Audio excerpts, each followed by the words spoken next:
ঢাকার বাইরের অনেক স্টুডেন্ট আছে যে ভাই আমার তো ঢাকায় আত্মীয়-স্বজন নাই, আমি কিভাবে আসলে ওইখানে ভাষাটা শিখবো, অনেকে এভাবে আসতে চায় দূর দূরান্ত। সেক্ষেত্রে মেয়ে এবং ছেলে উভয়জনের জন্য আমাদের কিন্তু হোস্টেল সুবিধা আছে। আচ্ছা, এই হোস্টেল সুবিধা আপনি নেওয়ার মাধ্যমে খুব অল্প খরচে মিরপুরের মতো এরিয়া আপনি থেকে আপনি লেখাপড়া করতে পারবেন।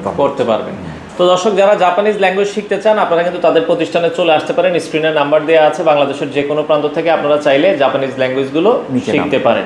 তো শোয়েব ভাই, সেক্ষেত্রে আপনাদের প্রতিষ্ঠান থেকে যারা হচ্ছে ভাষা শিখতে যায় বা হচ্ছে বাহিরে যেতে চায়, জাপান যেতে চায়, সেক্ষেত্রে খরচের বিষয়টা যদি আমাদেরকে একটু বলতেন। এখানে খরচের বিষয়টা হলো আসলে আপনি যখন ওয়ার্কিং ভিসায় যাবেন একরকম খরচ, স্টুডেন্ট ভিসায় গেলে একরকম খরচ, এবং আপনি যখন এন্ট্রি কমপ্লিট করে মনে করেন আপনি হায়ার এডুকেশনে যাবেন বা পোস্ট গ্রাজুয়েটে যাবেন স্কলারশিপ নিয়ে, সেটার খরচ ভিন্নতা হয়।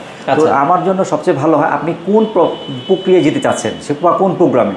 আমার সাথে যেহেতু আমার কন্ট্যাক্ট নাম্বারটা স্ক্রিনে আছে, আমার অ্যাড্রেসটা আছে, আপনি সরাসরি বা ফোনে আমার সাথে কথা বলতে পারেন, ভিজিট করলে তখন আপনার যে জিনিসটা ইজি হয়। আপনারা আলোচনা সাপেক্ষে দেখা যাচ্ছে আমি হয়তো আপনাকে একটা ফ্যাসিলিটি দিতে পারি যেটা আপনার এডুকেশন কোয়ালিফিকেশনের উপরে, আপনার ল্যাঙ্গুয়েজের রেজাল্টের উপরে আমি আপনাকে অনেক ছাড় দিতে পারি।